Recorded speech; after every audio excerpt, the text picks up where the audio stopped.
The Scripps Howard Foundation honors excellence in community journalism. The winner, the Charleston Post and Courier, for its extensive review of police-related shootings across the state of South Carolina.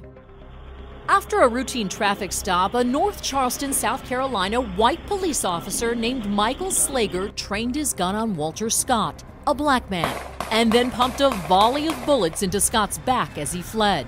The shooting reignited a national debate about police tactics and race.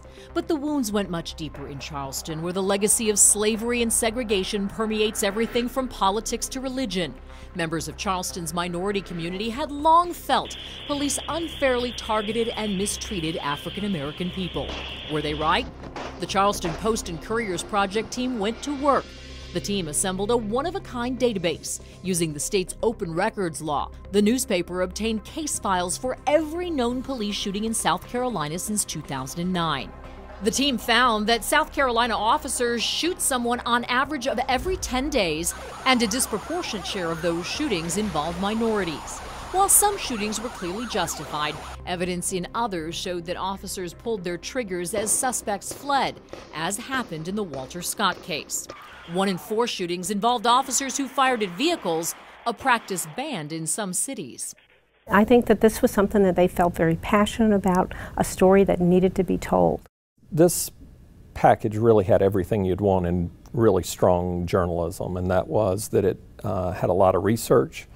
They did an investigation into documents, videos, every piece they could find about police shootings in South Carolina. The stories were compelling. And it had impact. So now presenting the Scripps Howard Award for Community Journalism and $10,000. Please once again welcome Anita Helt, the General Manager of ABC 15, and accepting on behalf of the Post and Courier, Executive Editor Mitch Pugh.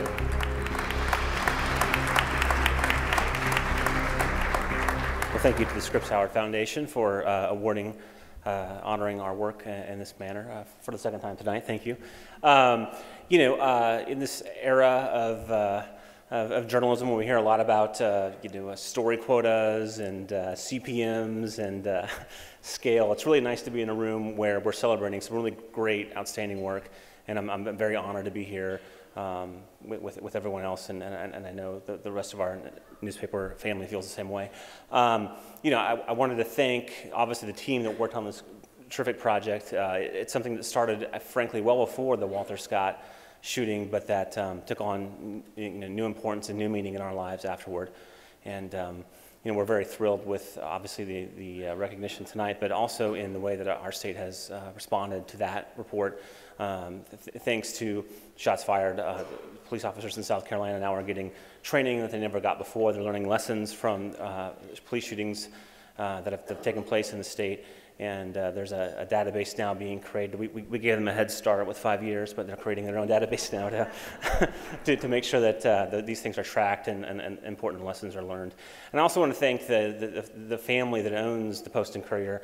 We're really in an envious position, I think, in Charleston, in that we have a family-owned, privately held company that believes strongly in the power of journalism, strongly in the power of investigative journalism, and has infused money and support into that effort, and it makes all of our lives a lot easier in terms of feeling that they have our back when we go out and do these strong reports. So thank you again to the Scripps Howard Foundation, and thank you to the great team that helped put this together. Thanks.